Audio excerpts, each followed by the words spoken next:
Hi there, Aquarius. This is Yetta Pearl, and this is your general angel reading for the week of January 10th through 16 of 2022. So welcome. I'm so glad that you've decided to join me.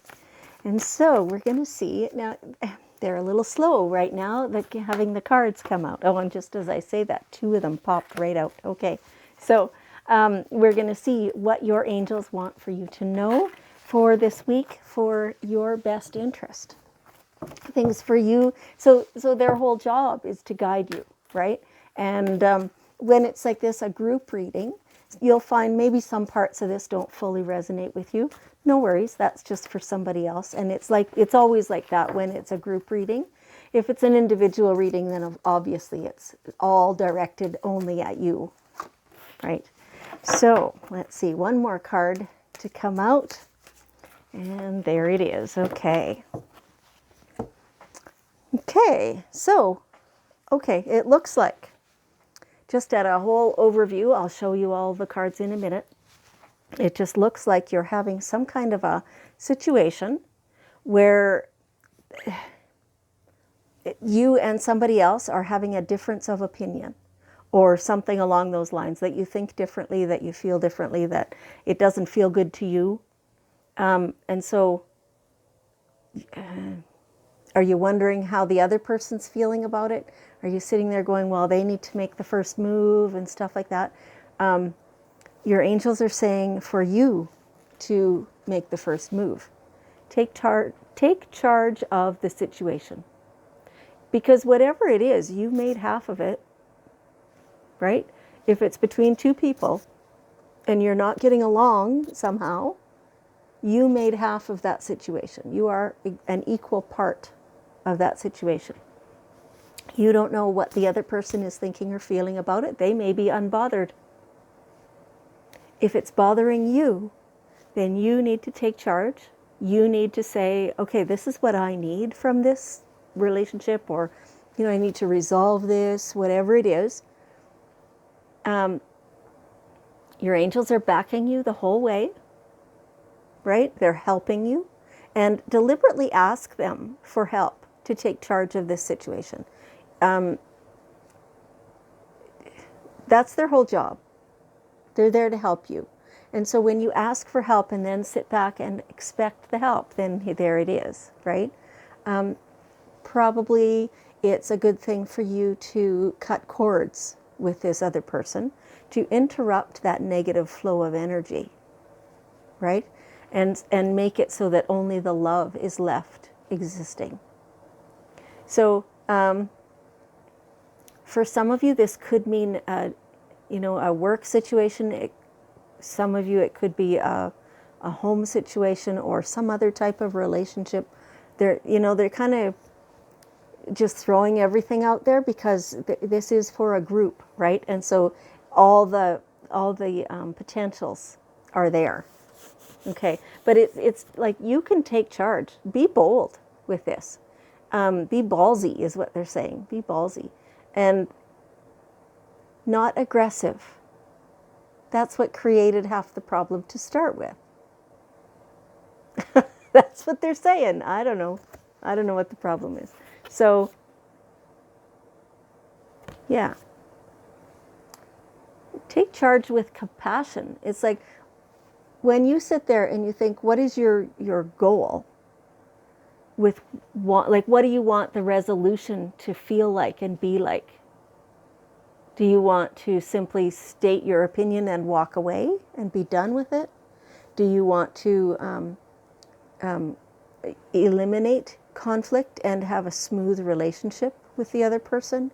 Do you want to really get close with them? Perhaps you were before and something has happened and you want that back. Like what exactly is your goal? And approach it accordingly. Yeah. Not letting pride get in the way is what they're saying. Yeah. And that it sounds like that's why you haven't taken charge of the situation up until now, is you don't want to say, you don't want to apologize. You don't want to say you were wrong. Part of you doesn't think you were wrong at all. And so, so they're saying don't lie. If you don't think you were wrong, then don't say you were wrong. But an apology doesn't say that you're wrong. An apology says that you wish that hadn't happened with that outcome. Right? No matter what, just like they said at the beginning, you are half of the equation. And so taking responsibility for at least half of what was going on is going to be required. Okay, all right. Listen to, so this whole, there is only the last card is a different topic. 5 of these 6 cards are all the same topic. So whatever that is in your life, see how it resonates with you. Okay. Listen to your true feelings. So what are your true feelings about this? And they touched on that a little bit. What do you want the outcome to be? How do you want to feel about this when it's all said and done? Maybe you just want it to be all said and done, right? You just want it over, enough already, right?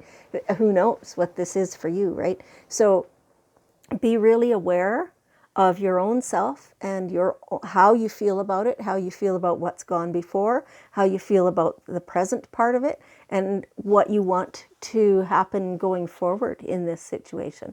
And be really, really scrupulously honest with yourself going forward.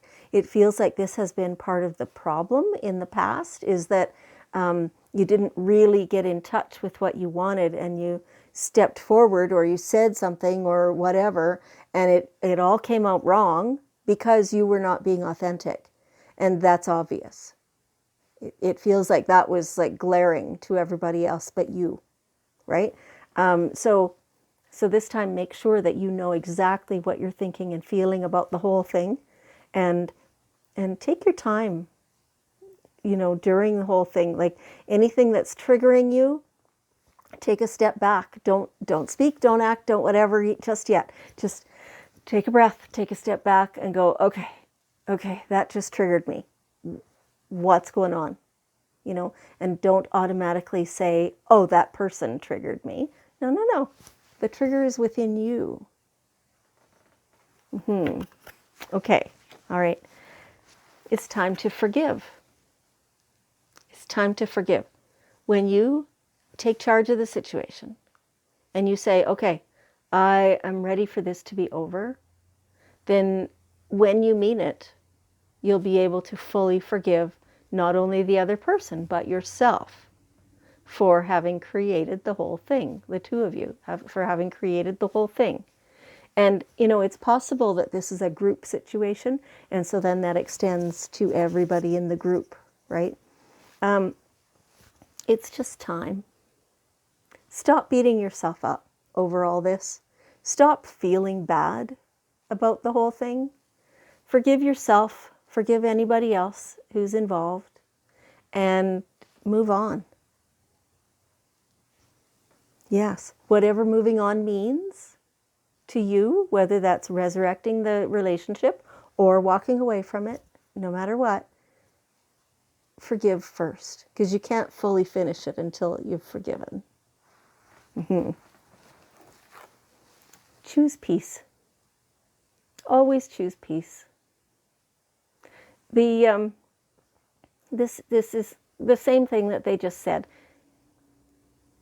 Resolution, whether that means moving on or resurrecting the relationship. Always choose peace. Try not to argue about things.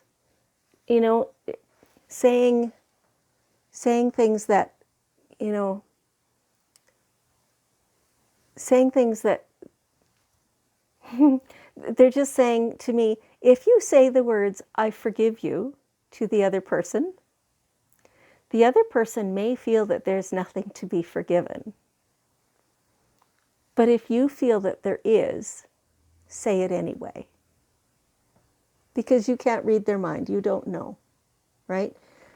Choose peace. Say, whatever part of this is true. Going forward, I would like us to be able to start again. Maybe we can try doing this, right? Instead of, for Christ's sake, smarten up, or whatever you want to be saying, right? So choosing peace is going to be more helpful in the long run than choosing anything else. Because it's you who wants it resolved, right? So you are going to have to put your pride down, and you are going to have to really know what you're feeling like. And you'll have to be able to communicate that and see the other person's point of view. When you can do that, when you can remember what you've said and what your part in the whole thing was, and you can sit in the other, like switch yourself, pretend that you're receiving that, what you said. How does that feel? I'm just feeling this shock. Like, oh my God, I didn't think of that, right? It's not easy. And don't be beating up on yourself because you haven't done it up till now. Everybody is like this. You've only got your own point of view. So, to sit and put yourself in the other person's point of view it's partially accurate, right? Because nobody can really feel what anybody else is feeling. Nobody has that other person's full experiences and things like that. But do your best, right? And yeah, like, don't beat up on yourself because you didn't do it up until now. You're doing it now, and that's the important part. And it doesn't mean you were wrong, doesn't mean they were wrong. It means that you can try to come to a resolution. Okay, all right. And now, here is the one card out of the reading that appears to have, it's a different topic. So now just switch this up here. And this is change. Change. So what change is imminent in your life? What's happening? Are you changing jobs? Are you changing homes? Are you changing relationships? Are you, it could be something small. You're changing kind of your style of dress, or, it could be little, but it could be big. It could be quite life-changing. And in general, the world itself is changing quite a lot, and it's like it's dragging you along with it, kicking and screaming. It's like you don't really want to be part of that world. That's not quite accurate. What are they saying? It's like you want to create your own world and never mind what the rest of the world is doing. That's pretty accurate, right? You just want to do your thing and feel good, and here's your opportunity. It feels very good. Feels very good. And once you've got all this, other situation out of the way and under control, then this change can just flow in. And it feels very nice. It feels very natural. Okay, so here we've got the daily guidance cards. And we'll see what's one last bit of wisdom that your angels want to share. So it kind of flew out. Child. Is there a child in your life, a new one? For some of you, this is either you have children, you're having a child, you're having a grandchild, you're, something like that. And you'll know that, obviously, if you've got children in your life, and the spending time with them and savoring watching them and what they're learning and how they're growing, all that stuff. It's so much fun. For some of you who don't have, children in your own immediate circle, this is you as your inner child. This feels like to do with this other situation. Maybe you were a child together with the other person or something like that. They're not really giving me a clear picture. They're just saying that it's related. It's, could be things that you learned in your childhood that are holding you back now that you have to unlearn so that you can get on with it. Yeah, and that, changing things, changing belief patterns, belief systems, all those things. Things that you learned maybe as a child. This card is a very broad card. It's kind of covering all the bases here. So, okay, take it as it resonates. All right, Aquarius, thank you so much for joining me. I appreciate you very much. And I love you. And I'll see you next week.